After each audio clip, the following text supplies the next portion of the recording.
കുട്ടികളെ നമസ്കാരം.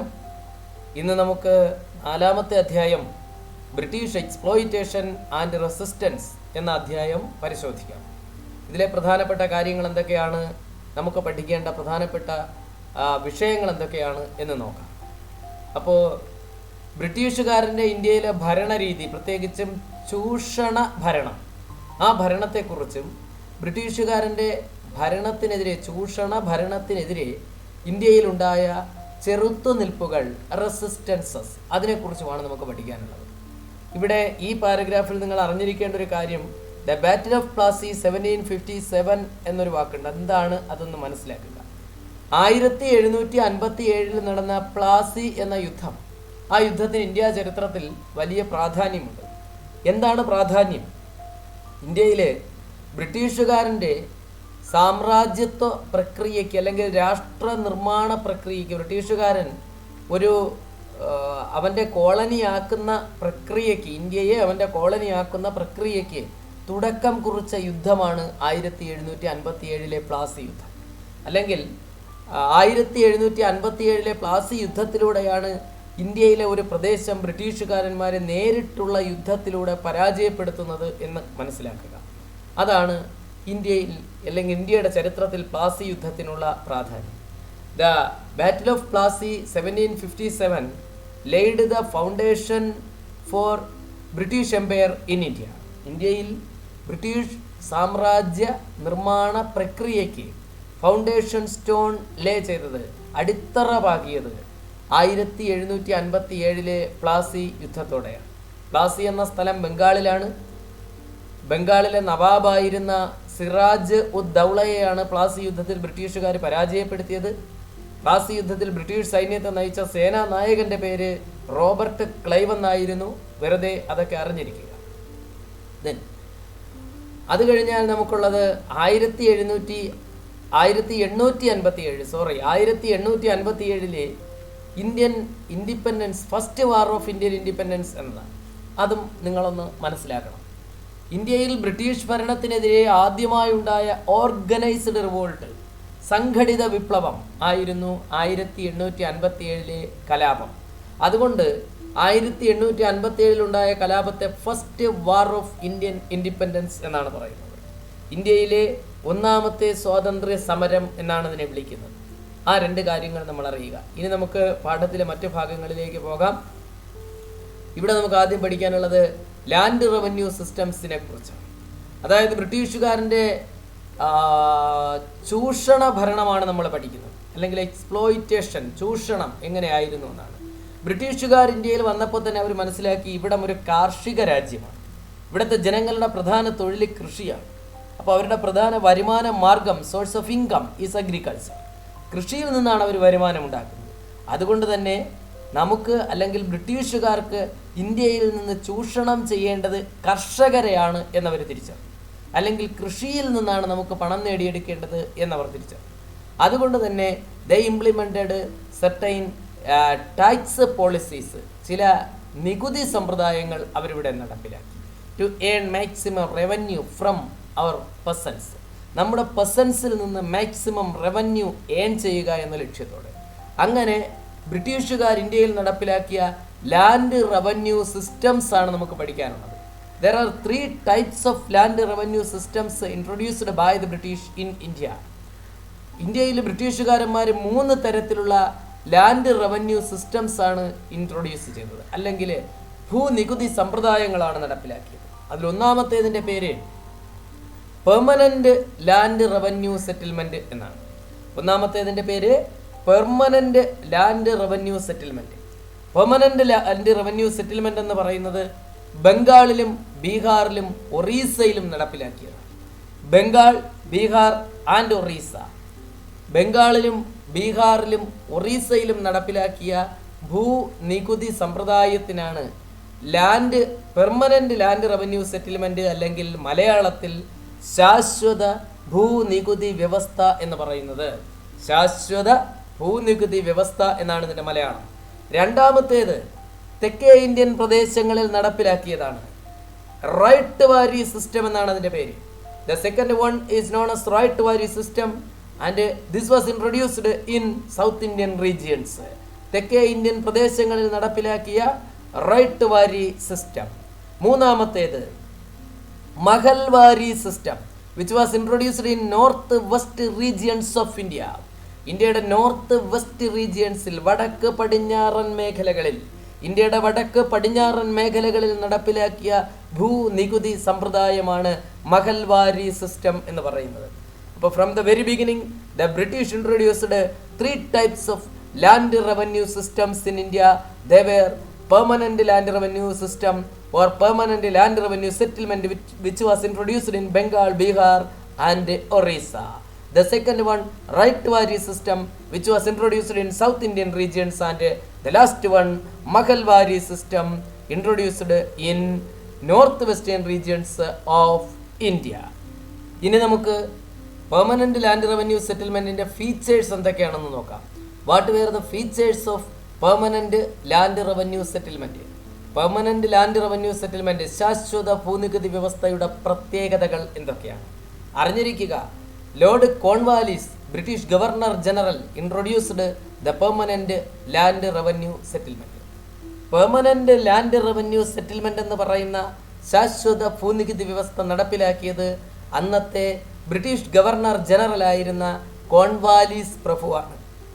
കോൺവാലിസ് പ്രഭു ആണ്, അല്ലെങ്കിൽ ലോർഡ് കോൺവാലിസ് ആണ്. ഇനി ഫീച്ചേഴ്സ് പരിശോധിക്കാം. ഒന്നാമത്തേത്, in the permanent land revenue settlement the tax was collected by zamindars. Permanent land revenue സെറ്റിൽമെന്റിൽ ടാക്സ് കളക്ട് ചെയ്യുന്നത് ജമീന്ദാർമാരാണ്. ജമീന്ദാർമാരാണ് നികുതി കളക്ട് ചെയ്യുന്നത്. നികുതി പിരിച്ചെടുക്കുന്നത് ജമീന്ദാർമാരാണ്. രണ്ടാമത്തെ പ്രത്യേകത, zamindars was the owners of the entire land where he had the jurisdiction to collect tax. അതായത് ഈ ജമീന്ദാർമാർ എന്ന് പറയുന്നവർ ഒരു പ്രത്യേക മേഖലയിലെ ഭൂമിയുടെ മുഴുവൻ ഉടമസ്ഥരാണ്. അവർക്ക് നികുതി എത്രയാണെന്ന് നിശ്ചയിക്കാനുള്ള അധികാരമുണ്ട്, ജൂറിസ്ഡിക്ഷൻ. ഈ ജമീന്ദാർമാർ നിശ്ചയിക്കുന്ന നികുതിയാണ് കർഷകർ നൽകേണ്ടത്. നികുതി നിശ്ചയിക്കാനുള്ള അധികാരം ജമീന്ദാർമാർക്കാണ് എന്നർത്ഥം. മൂന്നാമത്തേത്, while the zamindars became the owners of the land, the actual farmers became tenants. ഇനി ജമീന്ദാർമാർ ഭൂമിയുടെ ഉടമസ്ഥരായി മാറിയപ്പോൾ ഫാർമേഴ്സ്, ആക്ച്വൽ ഫാർമേഴ്സ്, യഥാർത്ഥ കർഷകർ, ദേ became tenants. അവർ കുടിയാന്മാരായി മാറി. എന്താ കുടിയാന്മാരെന്ന് പറഞ്ഞാൽ? ഭൂമിയിൽ യാതൊരു അവകാശവും ഇല്ലാത്തവർ. അവിടെ കുടികിടപ്പ് അവകാശം മാത്രം. കുടികിടക്കാനേ പറ്റത്തുള്ളൂ. കൃഷി ചെയ്യുക, അവിടെ കിടന്നുറങ്ങാം, അത്രയേ പറ്റത്തുള്ളൂ. ഭൂമിയുടെ മേൽ യാതൊരു അവകാശവുമില്ല. ജമീന്ദാറെ പുറത്താക്കി അവർ പുറത്ത്, അത്രയും. അപ്പോൾ while the zamindars became the owners of the land, the actual farmers became tenants. ജമീന്ദാർമാർ ഭൂമിയുടെ യഥാർത്ഥ അവകാശികളായി, ഉടമകളായി മാറിയപ്പോൾ അവിടെ കർഷകർ ടെനൻസായി മാറി, അല്ലെങ്കിൽ കർഷകർ കുടിയാന്മാരായി മാറി എന്നർത്ഥം. അടുത്ത point, farmers were to pay up to 60% of the yield as tax. അതായത് ആകെ ഉൽപാദനത്തിൻ്റെ 60% വരെ നികുതിയായി അടയ്ക്കേണ്ടി വന്നു കർഷകർക്ക്. ആകെ ഉൽപ്പാദിപ്പിക്കുന്നതിൻ്റെ 60% വരെ. തേങ്ങയാണ് ഉൽപ്പാദിപ്പിക്കുന്നതെങ്കിൽ 100 തേങ്ങ ഉണ്ടാക്കിയാൽ അതിൽ 60 എണ്ണം നികുതിയായിട്ട് കൊടുക്കണം. നെല്ലാണ് വിളയിക്കുന്നതെന്ന് കരുതുക. 100 പറ നെല്ല് കൃഷി ചെയ്തെടുത്തു, അല്ലെങ്കിൽ 100 പറ നെല്ല് വിളവെടുത്തു. അതിൽ 60 പറയും നികുതിയായി ജമീന്ദാറെ ഏൽപ്പിക്കണം എന്നർത്ഥം. അഞ്ചാമത്തെ point, tax was to be paid even at the time of poor yield. അതായത് വിളവ് മോശമായാൽ പോലും നികുതി കൃത്യമായി അടച്ചിരിക്കണം. വിളവ് മോശമായി എന്ന് കരുതുക, എന്തെങ്കിലും ഒരു നാച്ചുറൽ കലാമിറ്റി ഉണ്ടായ സമയത്ത്, പ്രകൃതിക്ഷോഭം, വരൾച്ചയോ വെള്ളപ്പൊക്കമോ ഒക്കെ ഉണ്ടായിട്ട് വിളവ് കുറഞ്ഞു പോയാലും നികുതി ആദ്യമേ നിശ്ചയിച്ചിരിക്കുന്ന നികുതി പെർമനന്റ് ലാൻഡ് റവന്യൂ ആണ്. ഇതിൻ്റെ പ്രത്യേകത, നികുതി മുൻകൂട്ടി തന്നെ നിശ്ചയിച്ചിട്ടുണ്ട്, അതിൽ മാറ്റം വരില്ല. ആ നികുതി അവസാനം വരെയും അടയ്ക്കണം, അതാണ് പ്രത്യേകത. അപ്പോൾ മുൻകൂട്ടി നിശ്ചയിച്ചിട്ടുള്ള നികുതി വിളവ് കുറവായാലും കൃത്യമായി അടയ്ക്കണം എന്നർത്ഥം. അവസാനത്തെ point, the tax was to be paid in cash strictly before the cut off date. Before introducing this system tax could be paid in kind. അതായത് ഒരു കട്ട് ഓഫ് ഡേറ്റ് കാണും. നമുക്ക് ഇലക്ട്രിസിറ്റി ബില്ലൊക്കെ വരുമ്പോഴത്തേക്ക് അതിനൊരു കട്ട് ഓഫ് ഡേറ്റ് ഉണ്ട്. ഇന്ന തീയതിക്ക് മുമ്പ് നമ്മൾ പൈസ അടയ്ക്കണം, അല്ലെങ്കിൽ ആ തീയതി കഴിഞ്ഞാൽ ഇന്ന തീയതി വരെ നമുക്ക് ഫൈനോട് കൂടി പേ ചെയ്യാം. പിന്നെയും ഒരു തീയതിയുണ്ട്, അത് കഴിഞ്ഞാൽ നമ്മുടെ ഇലക്ട്രിസിറ്റി കട്ട് ചെയ്യും. അതുപോലെ നികുതി അടയ്ക്കുന്നതിനൊരു തീയതിയുണ്ട്, അതാണ് കട്ട് ഓഫ് ഡേറ്റ്. ആ കട്ട് ഓഫ് ഡേറ്റിന് മുമ്പ് കൃത്യമായും tax should paid in cash, ക്യാഷായിട്ട് പേ ചെയ്യണം. എന്താ ക്യാഷായിട്ട് പേ ചെയ്യണമെന്ന് പറഞ്ഞാൽ പണമായി തന്നെ അടയ്ക്കണം എന്നർത്ഥം. അത് എടുത്ത് പറയുന്നത് എന്താണെന്ന് ചോദിച്ചാൽ, ബിഫോർ ഇൻട്രൊഡ്യൂസിങ് ദിസ് സിസ്റ്റം, ഈ നികുതി നടപ്പിലാക്കുന്നതിന് മുമ്പ്, ഈ രീതി നടപ്പിലാക്കുന്നതിന് മുമ്പ് tax could be paid in kind, നികുതി കൈൻഡായും അടയ്ക്കാമായിരുന്നു. അതായത് പണമായല്ല, സാധനമായും അടയ്ക്കാമായിരുന്നു. നേരത്തെ ഞാൻ പറഞ്ഞതുപോലെ ഒരു കർഷകൻ കൃഷി ചെയ്യുന്നത് തേങ്ങയാണെങ്കിൽ അയാൾക്ക് തേങ്ങ കൊണ്ട് കൊടുത്താൽ മതി, നെല്ലാണെങ്കിൽ നെല്ല് കൊടുത്താൽ മതി. പക്ഷേ ഇപ്പോൾ പെർമനൻ്റ് സെറ്റിൽമെൻറ്റ് വന്നപ്പോൾ അത് പറ്റില്ല. ആ തേങ്ങ വിറ്റ് പണമാക്കി പണമാണ് അടയ്ക്കേണ്ടത് എന്നർത്ഥം. Tax should be paid in cash, ക്യാഷായിട്ട് അടയ്ക്കണം കട്ട് ഓഫ് ഡേറ്റിന് മുമ്പ്. These were the features of land revenue settlement, permanent land revenue settlement. Permanent land revenue settlement കഴിഞ്ഞാൽ രണ്ടാമത് നമ്മൾ പറഞ്ഞത് റൈറ്റ് വാരി സെറ്റിൽമെൻറ്റ്, റൈറ്റ് വാരി സിസ്റ്റം. അത് കഴിഞ്ഞാൽ മഹൽവാരി. ഈ റൈറ്റ് വാരിയെയും മഹൽവാരിയെയും കുറിച്ച് വളരെ വിശദമായി പഠിക്കാനായിട്ടില്ല. റൈറ്റ് വാരി എന്ന് പറയുന്നത് നമ്മുടെ സൗത്ത് ഇന്ത്യൻ പ്രദേശങ്ങളിൽ റൈറ്റ് വാരി system introduced in South India. The land revenue was collected directly from the farmers or ryot. RYOT ryot എന്ന് പറഞ്ഞത് ഫാർമേഴ്സിനെ ഉദ്ദേശിച്ചാണ്, കർഷകരെ ഉദ്ദേശിച്ചിട്ടാണ്. അപ്പോൾ തെക്കേ ഇന്ത്യയിൽ നടപ്പിലാക്കിയതാണ് ഈ പരിപാടി. റൈറ്റ് വാരി system introduced in South India. The land revenue was collected directly from the farmers. ഫാമേഴ്സിൻ്റെ കയ്യിൽ നിന്നും നേരിട്ട് ലാൻഡ് റവന്യൂ കളക്ട് ചെയ്യുന്ന സിസ്റ്റമാണ് റൈറ്റ് വാരി സിസ്റ്റം. ഇനി അതേപോലെ മഹൽവാരി എന്ന് പറയുന്നത്, in the Mahalwari system the village headman was assigned the responsibility to collect tax. The tax rate was excessive in this system. The entire village or mahal was considered as a single unit for tax collection. അതായത് north western ഏരിയയിൽ, വടക്ക് പടിഞ്ഞാറൻ മേഖലകളിൽ ഗ്രാമങ്ങളെയാണ് മഹൽ എന്ന് വിളിക്കുന്നത്. അത് ഓർക്കുക. Mahal means ഗ്രാമം. ഗ്രാമത്തിനൊരു തലവനുണ്ടാവും, അതാണ് ഗ്രാമത്തലവൻ, അല്ലെങ്കിൽ വില്ലേജ് ഹെഡ്മാൻ. ആ വില്ലേജ് ഹെഡ്മാൻ, മഹലിൻ്റെ ഹെഡ്മാൻ ടാക്സ് കളക്ട് ചെയ്യുന്ന സിസ്റ്റത്തിനാണ് മഹൽവാരി സിസ്റ്റം എന്ന് പറയുക. ഇപ്പോൾ ryotwari which means tax collected directly by the farmers. Mahalwari which means tax was collected by the head of mahals or village headman. അടുത്ത് നമുക്ക് പഠിക്കാനുള്ളത് കൊമേഴ്സ്യലൈസേഷൻ ഓഫ് അഗ്രികൾച്ചർ എന്ന ഭാഗമാണ്. കൃഷിയുടെ വാണിജ്യവൽക്കരണം. എന്താണ് കൃഷിയുടെ വാണിജ്യവൽക്കരണം? വളരെ എളുപ്പമുള്ള കാര്യമാണ്, ശ്രദ്ധിക്കുക.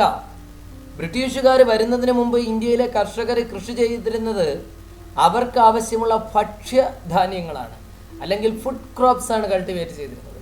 പക്ഷേ ബ്രിട്ടീഷുകാർ വന്നപ്പോഴേക്കും, during the British rule, they were compelled to cultivate crops according to the market needs. ഇന്ത്യയിലെ കർഷകർ മാർക്കറ്റ് നീഡ്സിനനുസരിച്ച് കൾട്ടിവേറ്റ് ചെയ്യാനായിട്ട് നിർബന്ധിതരായി. During the British rule, they means the Indian farmers were compelled to cultivate crops according to the market needs. വിപണിയുടെ ആവശ്യങ്ങൾക്കനുസരിച്ച് കൃഷി ചെയ്യുവാൻ ഇന്ത്യയിലെ കർഷകർ നിർബന്ധിതരായി. As a result, commercial crops were largely cultivated instead of food crops. ഇവിടെ food crops കൃഷി ചെയ്തിരുന്ന സ്ഥാനത്ത് ഫുഡ് ക്രോപ്സിന് പകരമായിട്ട് കൊമേഴ്സ്യൽ ക്രോപ്സ് കൾട്ടിവേറ്റ് ചെയ്യുവാൻ ഇന്ത്യയിലെ കർഷകർ നിർബന്ധിതരായി. വിപണി ലക്ഷ്യമാക്കി കൃഷി ചെയ്യുവാൻ അവർ നിർബന്ധിതരായി. വിറ്റാൽ വില കിട്ടുന്ന സാധനങ്ങൾ കൃഷി ചെയ്യുവാൻ നിർബന്ധിതരായി എന്നർത്ഥം. അങ്ങനെ ഭക്ഷ്യധാന്യങ്ങൾ കൃഷി ചെയ്തിരുന്ന സ്ഥാനത്ത് വില ലക്ഷ്യമാക്കി, വിപണി ലക്ഷ്യമാക്കി വിൽപ്പനയ്ക്ക് വേണ്ടി കൃഷി ആരംഭിച്ചതിനെയാണ് കൊമേഴ്സ്യലൈസേഷൻ ഓഫ് അഗ്രികൾച്ചർ എന്ന് പറയുന്നത്, അല്ലെങ്കിൽ അഗ്രികൾച്ചറിനെ കൊമേഴ്സ്യലൈസ് ചെയ്തു എന്ന് പറയുന്നത്, കൃഷിയെ വാണിജ്യവൽക്കരിച്ചു എന്ന് പറയുന്നത്. അപ്പോൾ ഒരിക്കൽ കൂടി മനസ്സിലാക്കുക, before the arrival of British the Indian farmers cultivated food crops, but during the British rule they compelled the Indian farmers to cultivate crops according to the market needs. As a result, commercial crops were largely cultivated instead of the food crops. This transformation is termed as commercialization of agriculture. ഈ ട്രാൻസ്ഫോർമേഷനെയാണ് food ക്രോപ്സിൽ നിന്നും commercial ക്രോപ്സിലേക്കുള്ള ട്രാൻസ്ഫോർമേഷനെയാണ് നമ്മൾ commercialisation of agriculture എന്നതുകൊണ്ട് അർത്ഥമാക്കുന്നത്. അങ്ങനെ ഇന്ത്യയുടെ ഓരോ മേഖലകളിലും ഓരോരോ സാധനങ്ങൾ അവർ കൾട്ടിവേറ്റ് ചെയ്യിപ്പിച്ചു. അതാണ് ഈ ടേബിളിൽ കാണുന്നത്. അങ്ങനെ ബംഗാളിലും ബീഹാറിലും ഇൻഡിഗോ കൾട്ടിവേറ്റ് ചെയ്തു. മഹാരാഷ്ട്രയിലും പഞ്ചാബിലും കോട്ടൺ കൾട്ടിവേറ്റ് ചെയ്തു. ഉത്തർപ്രദേശിലാണ് കൂടുതൽ കരിമ്പ് കൃഷി ചെയ്തത്. ആസാമിലും കേരളത്തിലും തേയില കൃഷി ചെയ്തു. ബംഗാളിൽ ജൂട്ട് അല്ലെങ്കിൽ ചണം കൃഷി ചെയ്തു. പഞ്ചാബിൽ ഗോതമ്പ് വീറ്റ് കൃഷി ചെയ്തു. ഇങ്ങനെ ഇന്ത്യയുടെ ഓരോ മേഖലകളിലും ഓരോരോ ഇനം കാർഷിക വിഭവങ്ങൾ അല്ലെങ്കിൽ കൊമേഴ്സ്യൽ ക്രോപ്സ് അവർ കൾട്ടിവേറ്റ് ചെയ്യിപ്പിച്ചു എന്നർത്ഥം. അടുത്ത് നമുക്ക് പഠിക്കാനുള്ളത് ഇൻഡിഗോ റിവോൾട്ട്. ഇൻഡിഗോ എന്ന് പറഞ്ഞാൽ നീലം എന്നാണ് അർത്ഥം. എന്താണ് ഇൻഡിഗോ റിവോൾട്ട് അല്ലെങ്കിൽ നീലം വിപ്ലവം എന്നൊക്കെ പറയാം. അതായത് ഈ ആർട്ടിഫിഷ്യൽ കളേഴ്സൊക്കെ കണ്ടുപിടിക്കുന്നതിന് മുമ്പ് തുണിത്തരങ്ങൾക്ക് നിറം നൽകുന്നതിന് നീലം ആണ് ഉപയോഗിച്ചിരുന്നത്. ബ്രിട്ടീഷുകാരൻ്റെ തുണി ഫാക്ടറികളിൽ ടെക്സ്റ്റൈൽ മില്ലുകളിലേക്ക് ആവശ്യമുള്ള അത്രയും നീലം കൃഷി ചെയ്തിരുന്നത് മിക്കവാറും ഇന്ത്യയിലാണ്, പ്രത്യേകിച്ചും ബംഗാൾ മേഖലയിലാണ്. ഈ ബംഗാൾ മേഖലയിലെ കർഷകർക്ക് മുൻകൂറായി പണം നൽകിയാണ് ബ്രിട്ടീഷുകാരന്മാരായ മുതലാളിമാർ നീലം കൃഷി ചെയ്യിച്ചിരുന്നത്.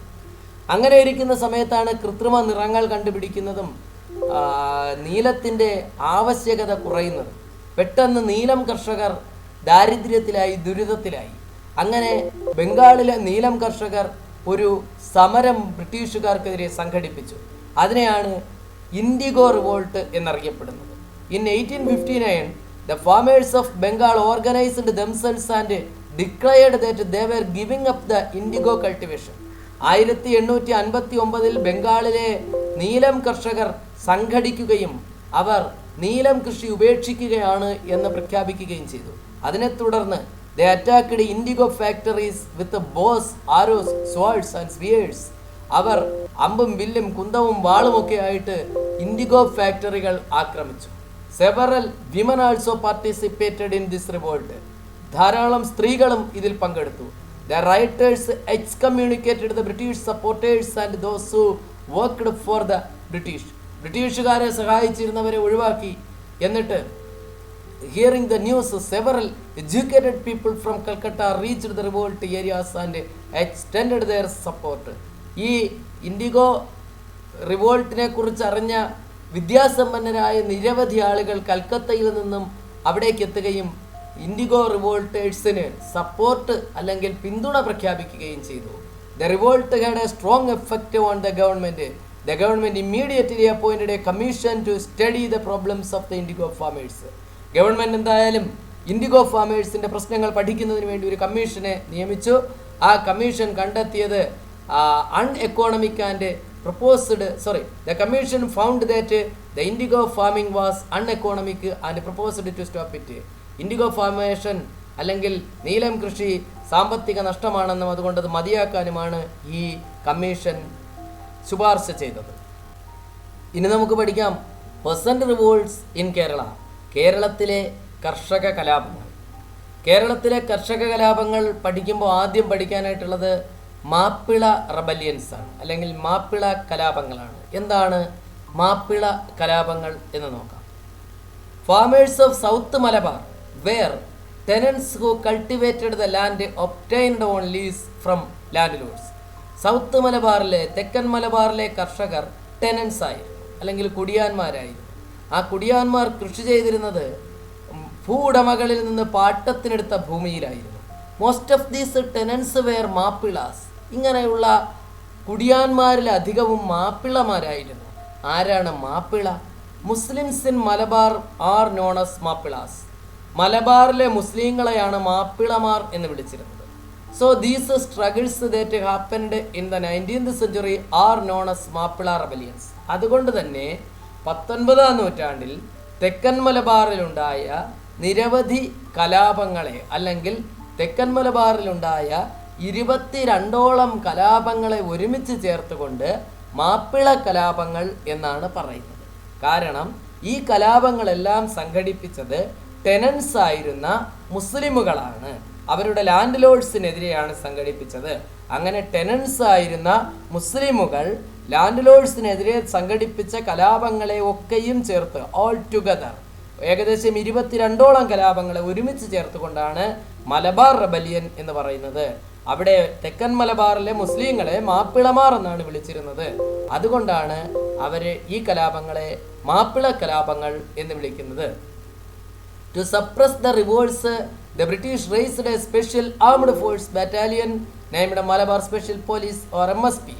ഈ മലബാർ കലാപങ്ങളെ, മാപ്പിള കലാപങ്ങളെ അടിച്ചമർത്തുന്നതിന് വേണ്ടി ബ്രിട്ടീഷുകാർ രൂപീകരിച്ച പ്രത്യേക പോലീസ് സംവിധാനത്തിൻ്റെ പേര്, അല്ലെങ്കിൽ പോലീസിൻ്റെ ഒരു പ്രത്യേക ബറ്റാലിയൻ തന്നെ രൂപീകരിച്ചു. അതിൻ്റെ പേര് MSP എന്നാണ്, അല്ലെങ്കിൽ മലബാർ സ്പെഷ്യൽ പോലീസ് എന്നാണ് അതിൻ്റെ പേര്.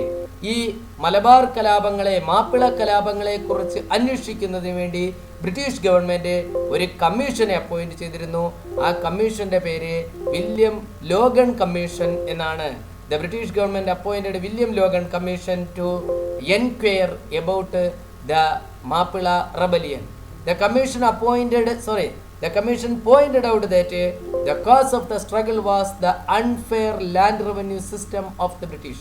ബ്രിട്ടീഷുകാരുടെ അൺഫെയർ ആയ ലാൻഡ് റവന്യൂ സിസ്റ്റമാണ് ഈ കലാപത്തിനുള്ള കാരണം എന്നാണ് കലാപത്തെക്കുറിച്ച് അന്വേഷിച്ച ലോഗൺ കമ്മീഷൻ കണ്ടെത്തിയത്. ഇനി നമുക്ക് പഠിക്കാനുള്ളത് സ്ട്രഗിൾസ്, സ്റ്റോംസ്, ജംഗിൾസ് എന്നാണ്. അതായത് ഇതിൽ നമുക്ക് പഠിക്കാനായിട്ടുള്ളത് സാന്താൾ കലാപങ്ങളാണ്. എന്താണ് സാന്താൾ കലാപം? സാന്താൾ കലാപം നടന്നത് 1855-ലാണ്. Santhals were the tribes became the victims of British rule. British ഭരണത്തിനിരകളായ പ്രത്യേക തരം ഗോത്രവർഗക്കാരാണ്, ട്രൈബുകളാണ്, അല്ലെങ്കിൽ ഗോത്ര വിഭാഗക്കാരാണ് സാന്താളുകൾ എന്ന് പറയുന്നത്. Gathering forest produce, cattle rearing, shifting cultivation and hunting were their major means of livelihood. അവർ കാട്ടിൽ ജീവിച്ചിരുന്ന ആളുകളാണ്. വനവിഭവങ്ങൾ ശേഖരിച്ചും കന്നുകാലികളെ മേച്ചും പിന്നെ ഷിഫ്റ്റിംഗ് കൾട്ടിവേഷൻ അല്ലെങ്കിൽ മാറി മാറി കൃഷി ചെയ്തും വേട്ടയാടിയും ഒക്കെ ജീവിച്ചിരുന്ന ആളുകളാണ്. ആ സമയത്ത് the forest acts imposed by the British made their life miserable. ആ സമയത്താണ് ബ്രിട്ടീഷുകാരന്മാർ ദ ഫോറസ്റ്റ് ആക്ട് അല്ലെങ്കിൽ വന നിയമം പാസ്സാക്കുന്നത്. ഈ വന നിയമം അല്ലെങ്കിൽ ഫോറസ്റ്റ് ആക്ട് പാസ്സാക്കപ്പെട്ടപ്പോൾ they were prohibited to enter forest when the British declared forests as protected. വനങ്ങൾ സംരക്ഷിത മേഖലകളായി പ്രഖ്യാപിക്കപ്പെട്ടപ്പോൾ കാട്ടിൽ കയറുവാനും വിറക് ശേഖരിക്കുവാനും വനവിഭവങ്ങളൊന്നും ശേഖരിക്കുവാനും അവിടെ കൃഷി ചെയ്യുവാനും ഒന്നും സാധിക്കാത്ത അവസ്ഥയായി. The forests that were abundant with trees required by the British were declared as protected forests. അതായത് ബ്രിട്ടീഷുകാർക്ക് ആവശ്യമുള്ള മരങ്ങൾ ഇടതൂർന്ന നിൽക്കുന്ന വലിയ വനങ്ങളൊക്കെ അവർ പ്രൊട്ടക്റ്റഡ് ഫോറസ്റ്റുകളായി പ്രഖ്യാപിച്ചു. The British widely felled trees from forests to lay railway lines and build ships and for plantation. ബ്രിട്ടീഷുകാരന്മാർ railway line ഉണ്ടാക്കാനും കപ്പലുണ്ടാക്കുവാനും തോട്ടങ്ങൾക്കുമൊക്കെ വേണ്ടിയിട്ട് ധാരാളം മരങ്ങൾ മുറിച്ചു. The British levied taxes as higher rates on the forest produce collected by the tribes. ഇനി ഈ ട്രൈബുകൾ collect ചെയ്യുന്ന ഫോറസ്റ്റ് പ്രൊഡ്യൂസേഴ്സിന് വലിയ രീതിയിൽ ടാക്സ് ഇമ്പോസ് ചെയ്യുക കൂടി ചെയ്തു. ഇതൊക്കെ ആയപ്പോൾ സ്വാഭാവികമായും ഈ സന്താളികളുടെ ജീവിതം ബുദ്ധിമുട്ടുള്ളതായി. So they started a rebellion against the British in 1855. That is known as the Sandal Rebellion. അതേപോലെ തന്നെ ഗോത്രവർഗക്കാരുടെ ഭാഗത്തു നിന്നുണ്ടായ അടുത്ത കലാപമാണ് കുറിച്യ കലാപം. ഇത് കേരളത്തിൽ നടന്നതാണ്. കുറിച്യ കലാപം വയനാട് ജില്ലയിൽ 1812 നടന്ന ഒരു കലാപമാണ്. എന്തൊക്കെയാണ് അതിൻ്റെ കാരണങ്ങളെന്ന് ആദ്യം നോക്കാം. ഒന്ന്, imposition of excessive tax by the ബ്രിട്ടീഷുകാരന്മാർ വലിയ നികുതി ഏർപ്പെടുത്തിയതാണ് ഒന്നാമത്തെ കാരണം. രണ്ട്, compulsion for paying tax in cash, നികുതി പണമായി തന്നെ അടയ്ക്കണം എന്ന് നിർബന്ധിച്ചത്. മൂന്നാമത്തേത്, seizing the agricultural land for non payment of tax, നികുതി അടയ്ക്കാത്തതിൻ്റെ പേരിൽ കൃഷിഭൂമികൾ പിടിച്ചെടുത്തത്, സീസ് ചെയ്തത്. ഇതൊക്കെയാണ് നമ്മുടെ കുറിച്യ കലാപത്തിനുള്ള പ്രധാന കാരണങ്ങൾ. ഇനി കുറിച്യ കലാപത്തിന് നേതൃത്വം നൽകിയ ആളിൻ്റെ പേര്, the revolt was led by the Kurichya leader Ramanambi. Kurichya കലാപം നയിച്ച നേതാവിൻ്റെ പേര് രാമനമ്പി എന്നാണ്. ബ്രിട്ടീഷുകാർ രാമനമ്പിയെ കൊലപ്പെടുത്തി. അതുപോലെ ഈ കലാപം വളരെ എളുപ്പത്തിൽ അടിച്ചമർത്തുകയും ചെയ്തു. ഇന്ത്യയിൽ നടന്ന ട്രൈബൽ റിവോൾട്ടുകളിൽ പ്രധാനപ്പെട്ട രണ്ടെണ്ണമാണ് സാന്താൾ റിവോൾട്ടും അതേപോലെ കുറിച്യ കലാപവും. പിന്നെയുള്ളത് വേറെയുമുണ്ട് നിരവധി. Pahariya rebellion, Kol rebellion, Khasi rebellion, Bhil rebellion, Munda rebellion. ഇതൊക്കെ തന്നെ ബ്രിട്ടീഷുകാർക്കെതിരെ നടന്നിട്ടുള്ള ഗോത്രവർഗ കലാപങ്ങൾക്ക് ഉദാഹരണമായിട്ടുള്ളവ ആണ്. ഇനി പഠിക്കാനുള്ള topic decline of traditional industries എന്നുള്ളതാണ്. പരമ്പരാഗത വ്യവസായങ്ങളുടെ അധപ്പതനം. അതായത് ബ്രിട്ടീഷുകാരൻ്റെ ഭരണകാലഘട്ടത്തിൽ ഇന്ത്യയിലെ പരമ്പരാഗത വ്യവസായങ്ങളെല്ലാം ഇല്ലാതെയായി എന്ന് നമ്മൾ പഠിച്ചിട്ടുണ്ട്, പറഞ്ഞിട്ടുണ്ട്. അങ്ങനെ ബ്രിട്ടീഷ് ഭരണകാലഘട്ടത്തിൽ നശിച്ചു പോയ പരമ്പരാഗത വ്യവസായങ്ങൾ ഏതൊക്കെയാണെന്നും അവയോരോന്നും നശിക്കാനുള്ള പ്രധാനപ്പെട്ട കാരണങ്ങൾ എന്തൊക്കെയാണ് എന്നും നമുക്ക് പരിശോധിക്കാം. ഒന്നാമത്തേത് ടെക്സ്റ്റൈൽ ഇൻഡസ്ട്രിയാണ്. ബ്രിട്ടീഷുകാരൻ്റെ ഭരണകാലഘട്ടത്തിൽ ഇല്ലാതായിപ്പോയ ട്രഡീഷണൽ ഇൻഡസ്ട്രീസിൽ ഒന്നാമത്തേത് ടെക്സ്റ്റൈൽ ഇൻഡസ്ട്രിയാണ്. Let us examine the causes for the decline of the traditional industries. നമുക്ക് ട്രഡീഷണൽ ഇൻഡസ്ട്രീസിൻ്റെ ഡിക്ലൈനുള്ള കാരണങ്ങൾ നോക്കാം.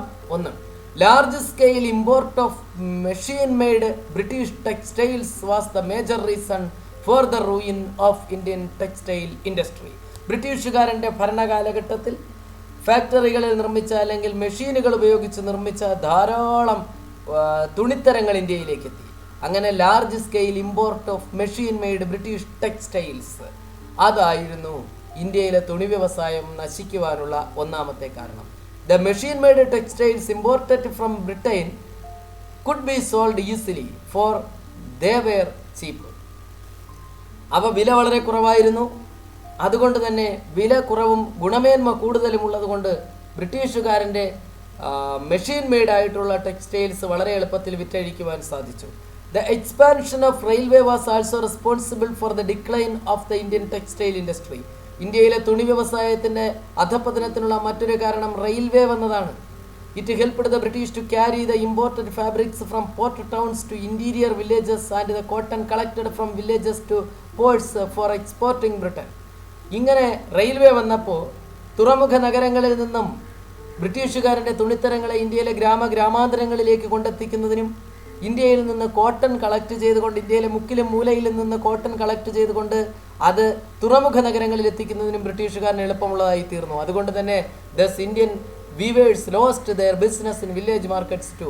അങ്ങനെ ഗ്രാമങ്ങളിൽ പോലും ഇന്ത്യൻ നെയ്ത്തുകാർക്ക് അവരുടെ മാർക്കറ്റ് ഇല്ലാതെയായി, വിപണി ഇല്ലാതെയായി എന്നർത്ഥം. അടുത്ത കാരണം, due to the higher tax levied the price of Indian textiles imported to Britain increased. So it lost the British markets too. Due to the higher tax levied, വലിയ നികുതി ഈടാക്കിയിരുന്നതിനാൽ the price of Indian textiles exported to Britain increased. അതായത് ബ്രിട്ടനിലേക്ക് export ചെയ്തിരുന്ന Indian തുണിത്തരങ്ങളുടെ വില വർദ്ധിച്ചു. കാരണം അവിടെ വലിയ നികുതി കൊടുക്കണം. അങ്ങനെ വന്നപ്പോൾ ബ്രിട്ടീഷ് മാർക്കറ്റിലും ഇന്ത്യയിലെ തുണിത്തരങ്ങൾക്ക് വിൽപ്പന ഇല്ലാതെയായി. The British officers forced the weavers to work at merge wages and to exchange the products to them at cheaper rates. ഇനി അതിനെല്ലാം അപ്പുറം ബ്രിട്ടീഷുകാരന്മാരായ ഉദ്യോഗസ്ഥന്മാർ ഇന്ത്യയിലെ നെയ്ത്തുകാരെ കൊണ്ട് കുറഞ്ഞ ശമ്പളത്തിന് ജോലിയെടുപ്പിച്ചു, വളരെ കുറഞ്ഞ ശമ്പളത്തിന് ജോലിയെടുപ്പിച്ചു. Weavers gave up their work massively due to the exploitation and torture of the British officers. അങ്ങനെ ബ്രിട്ടീഷുകാരന്മാരായ ഉദ്യോഗസ്ഥന്മാരുടെ ചൂഷണവും ടോർച്ചറിങ്ങും കാരണം ഇന്ത്യയിലെ നെയ്ത്തുകാർ അവരുടെ ജോലി ഉപേക്ഷിച്ചു. ദേ searched for other jobs.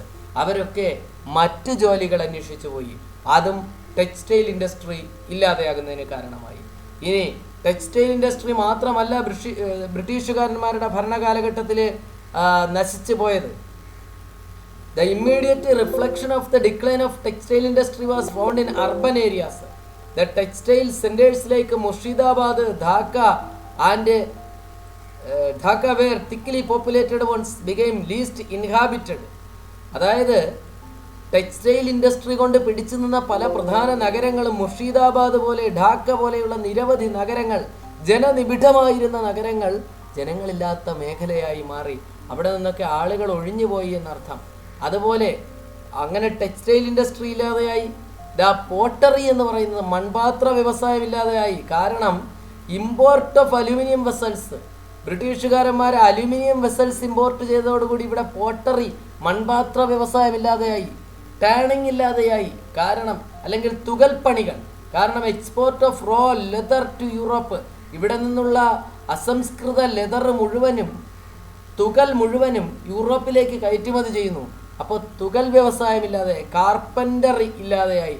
Use of machines made of metals, ഇരുമ്പിലുണ്ടാക്കിയ അല്ലെങ്കിൽ ലോഹങ്ങൾ കൊണ്ടുണ്ടാക്കിയ മെഷീനുകൾ ഇവിടെ വന്നതോടുകൂടി കാർപ്പൻറ്റേഴ്സിന് പണി നഷ്ടപ്പെട്ടു. അങ്ങനെ ടെക്സ്റ്റൈൽ ഇൻഡസ്ട്രി ഇല്ലാതെയായി, പോട്ടറി ഇല്ലാതെയായി, ടാണിങ് ഇല്ലാതെയായി, കാർപ്പൻ്ററി ഇല്ലാതെയായി. അതിൻ്റെ സ്ഥാനത്ത് നമ്മുടെ ട്രഡീഷണൽ ഇൻഡസ്ട്രീസ് എല്ലാം ഇല്ലാതെയായി പോയി, ഡിക്ലൈൻ ചെയ്തു, അധപ്പതിച്ചു, നശിച്ചു പോയി. ആ സ്ഥാനത്ത് പുതിയ ഇൻഡസ്ട്രീസ് വന്നു. അതാണ് the advent of modern industries and the play off the workers എന്ന് പറയുന്നത്. അല്ലെങ്കിൽ ഇന്ത്യയിൽ ആധുനിക വ്യവസായങ്ങളുടെ ആരംഭം എന്ന് പറയുന്ന പാരഗ്രാഫിൽ പഠിക്കാനായിട്ടുള്ളത് അതിനെക്കുറിച്ചാണ്. ശ്രദ്ധിക്കാം, ബ്രിട്ടീഷുകാരന്മാർ ഇന്ത്യയിൽ ആരംഭിച്ച ആധുനിക വ്യവസായങ്ങളെക്കുറിച്ച്.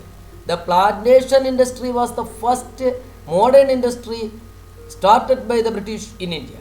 ഇന്ത്യയിൽ ആദ്യമായി ബ്രിട്ടീഷുകാരന്മാർ ആരംഭിച്ച മോഡേൺ ഇൻഡസ്ട്രി എന്ന് പറയുന്നത് പ്ലാന്റേഷൻ ഇൻഡസ്ട്രിയാണ്, അല്ലെങ്കിൽ തോട്ടം വ്യവസായമാണ്. Later industries like textile, jute, steel and paper were established.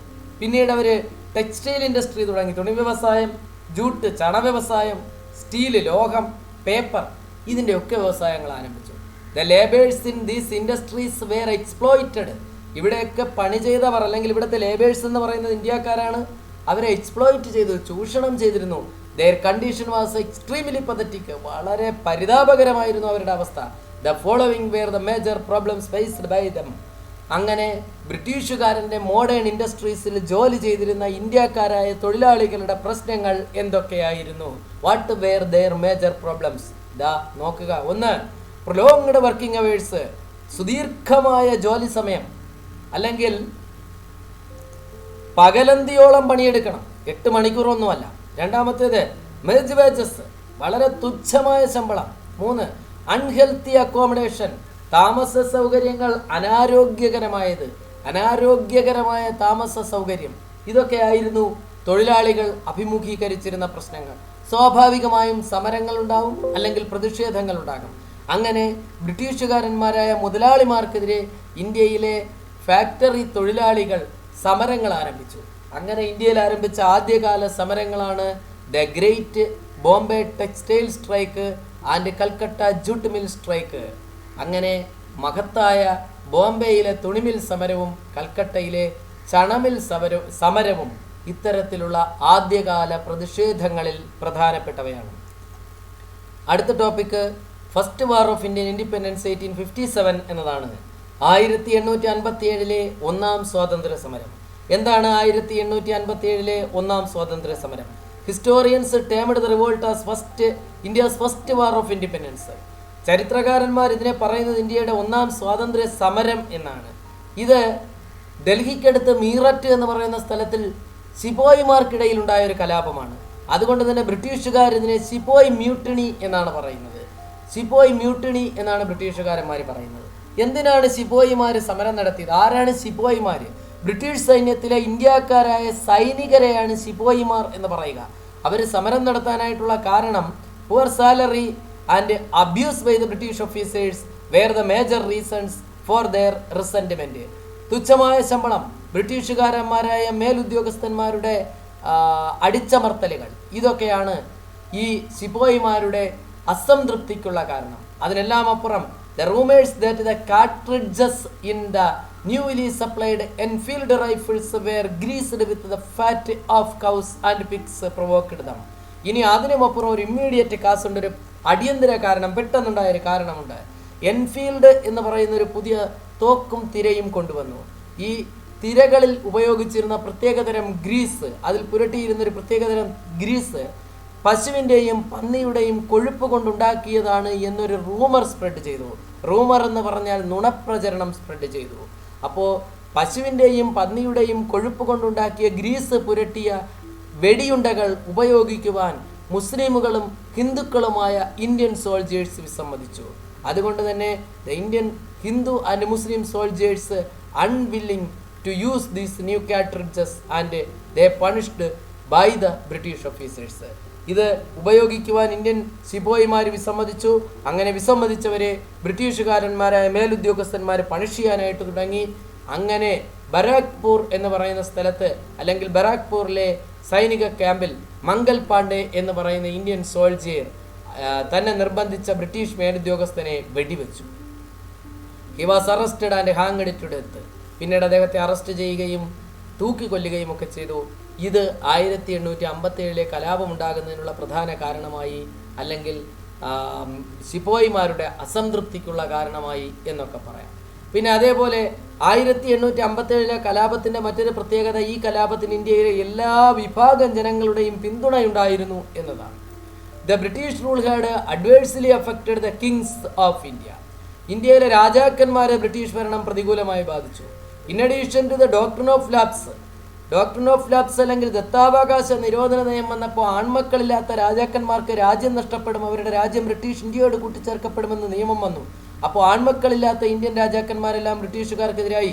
അവർ കലാപകാരികൾക്ക് പിന്തുണ കൊടുത്തു.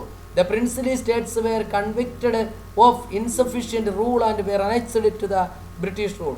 Inefficient rule and annexed to the British rule. ഇനി കാര്യക്ഷമമല്ലാത്ത രീതിയിൽ ഭരണം നടത്തുന്നു എന്ന് പറഞ്ഞിട്ട് ഇന്ത്യയിലെ പ്രദേശങ്ങളെ ബ്രിട്ടീഷുകാരന്മാർ പിടിച്ചെടുക്കാനായിട്ട് തുടങ്ങി.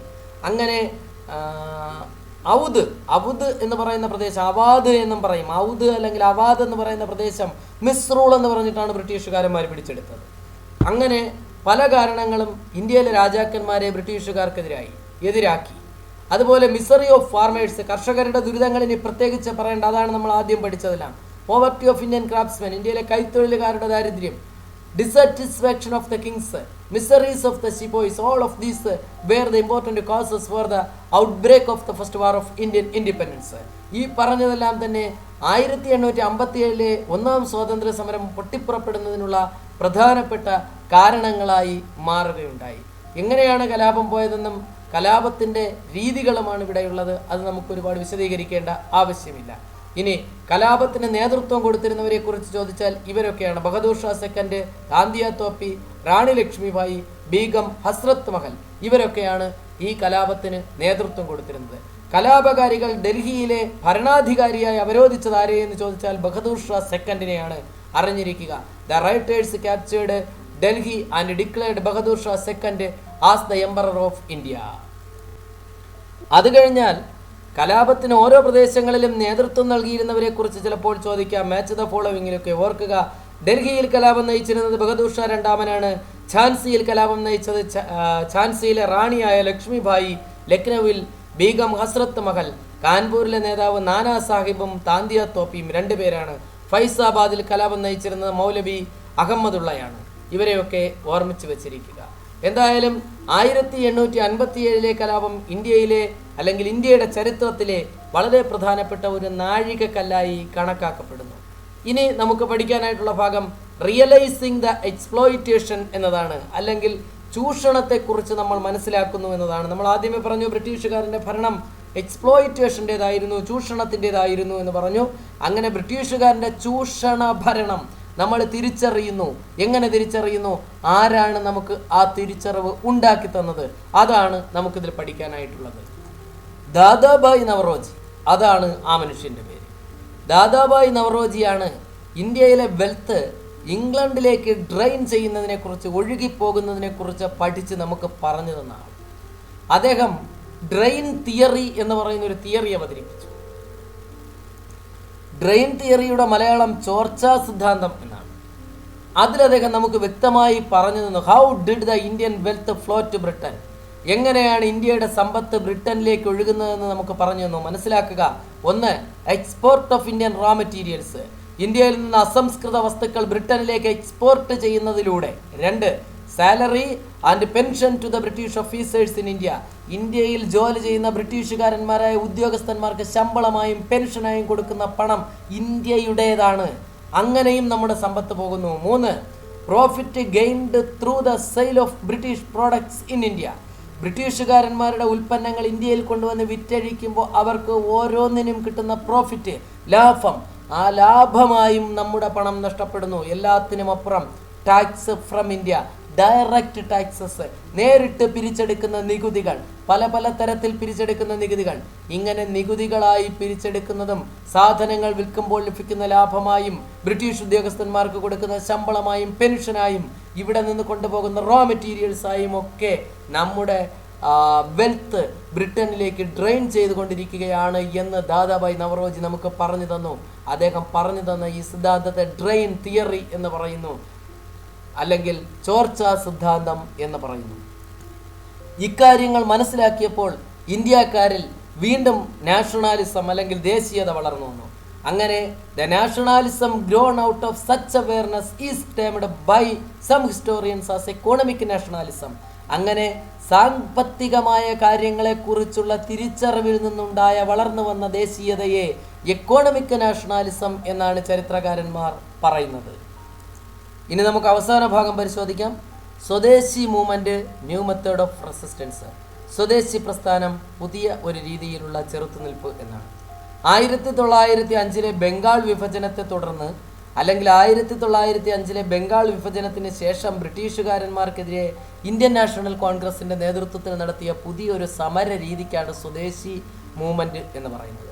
As part of this agitation foreign goods were collected and banned publicly. ഈ സമരത്തിൻ്റെ ഭാഗമായിട്ട് വിദേശ വസ്തുക്കൾ കളക്ട് ചെയ്യുകയും പൊതുസ്ഥലങ്ങളിൽ കത്തിക്കുകയും ചെയ്തു. The extensive use of indigenous products by discarding foreign items rejuvenated Indian industry. അങ്ങനെ വിദേശ വസ്തുക്കൾ ബഹിഷ്കരിക്കുകയും ഇന്ത്യൻ ഉൽപ്പന്നങ്ങൾ അപാരമായി ഉപയോഗിക്കുകയും ചെയ്തപ്പോൾ സ്വാഭാവികമായും ഇന്ത്യൻ ഇൻഡസ്ട്രീസിന് ഒരു റീജുവനേഷൻ ഉണ്ടായി. As a result a number of textile mills, soap factories, match box companies, national banks and insurance companies were established in different parts of India. എന്തായാലും അങ്ങനെ ഇന്ത്യൻ ഉൽപ്പന്നങ്ങൾക്ക് സ്വീകാര്യത വർദ്ധിച്ചപ്പോൾ സ്വാഭാവികമായും തുണിമില്ലുകളും സോപ്പ് കമ്പനികളും തീപ്പെട്ടി കമ്പനികളും നാഷണൽ ബാങ്കുകളും ഇൻഷുറൻസ് കമ്പനികളും ഒക്കെ ഇന്ത്യയുടെ വിവിധ ഭാഗങ്ങളിൽ ആരംഭിക്കുകയുണ്ടായി.